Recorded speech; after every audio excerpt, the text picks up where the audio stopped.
Good day, ma'am. I am Regine Estenio, the second discussant of Lesson 21. Development of high quality performance assessment is a tedious process.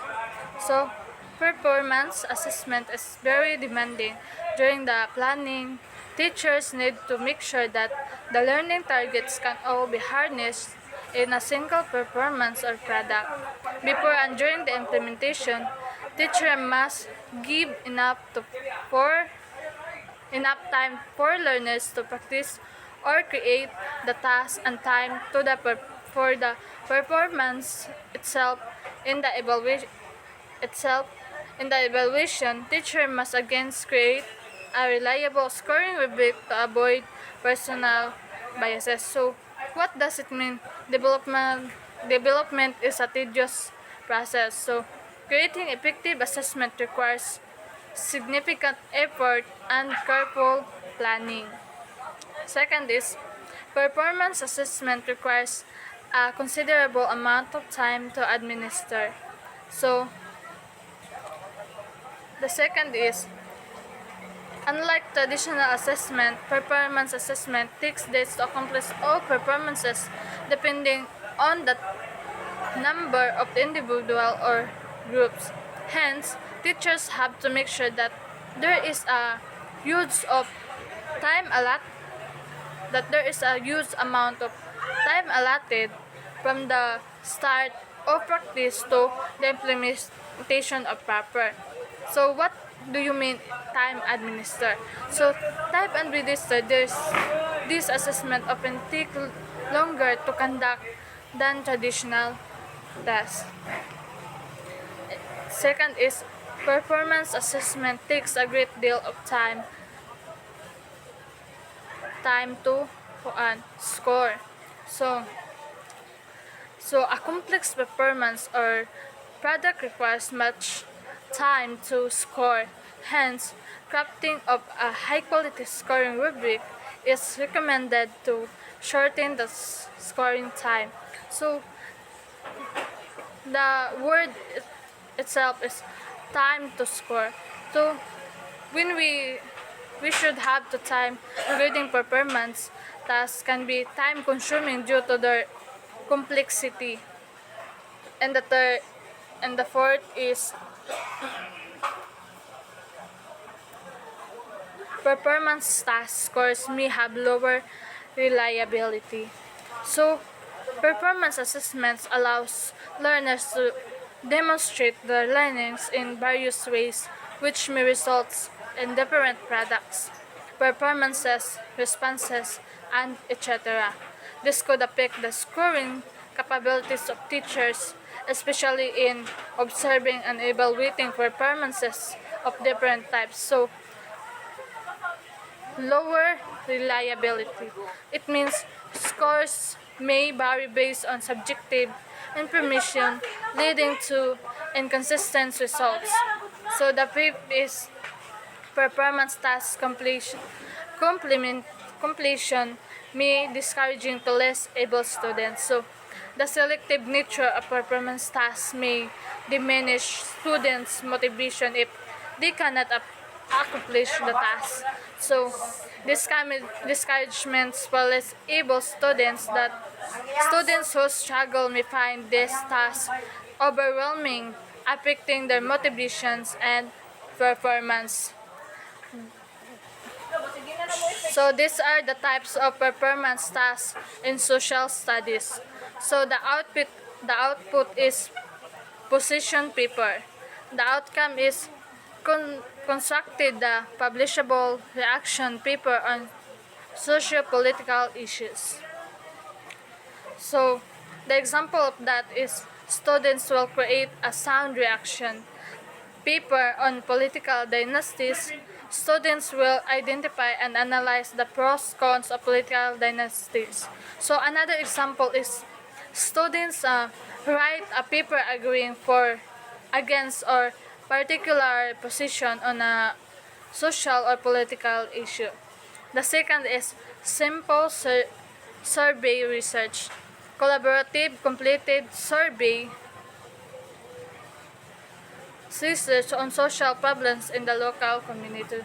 So the example of this is students will conduct a small-scale survey regarding the environmental and social problems in barangay. The information that will be gathered will be analyzed and presented through an oral presentation. So another example is students conduct a survey to gather data or a social problem in their community. So the third is role play. So role play is presented performance that mirrors the community needs and wants, which can be easily achieved by working together. So role play or drama is the real world real world application. So for example, students will role play the rules and concerns of community members like population growth, expansion, and economics activities. So, and pollution and social dysfunctions. So, another example is the students act rules to understand different perspective or historical events. So, next is community action plan. So, community action plan is the plan of programs for local interests and engage in community-based work for positive. So, another example of this is students will assess the needs of the community based on the observations. The results of survey will be presented in the class, then be given to the authorities for proper actions. Or the students develop a plan to address a community issue. So, next is business or product proposal. Business or product proposal is student ventured economic activities that require them to use the concepts of supply and demand. So, an example is students will prepare their own product in front of a set of panelists. The students will present their products. If approved, the students shall market their products on social media. So, students create another example. Students create a proposal or a business or product. So, last is exhibit. Exhibit is a student plan and organize exhibit on cultural identity. Example of this is each student will create an artwork that symbolizes their ethnic affiliation. All products shall be displayed for public viewing by Esmeralda 2018. So, another example is students create an exhibit to showcase their learning on a particular topic. And next is steps in creating performance-based assessment. So, defining the purpose of assessment. So, defining a purpose assessment is clearly outline what you want students to learn or demonstrate that through the assessment. Second is identifying the appropriate task. Identifying the appropriate task is choose a task that aligns with your learning objectives and requires students to use higher order thinking skills. And second is focus and learn. So these are the identifying the appropriate task. So first is focus on learning outcomes that require complex cognitive skills and students' performance. Select or develop tasks that represent both the content and the skills central to the important learning outcomes. Minimize the difference of tasks, performance, and skills that are irrelevant from the intended purpose of the assessment task. Provide the necessary scaffolding for students to be able to understand the task and what is expected. Construct the task directions so that the student's task is clearly indicated.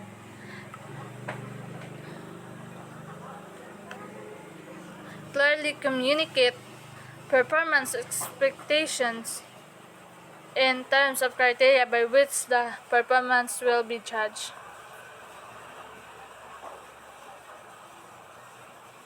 So, using rubrics and assessment tool.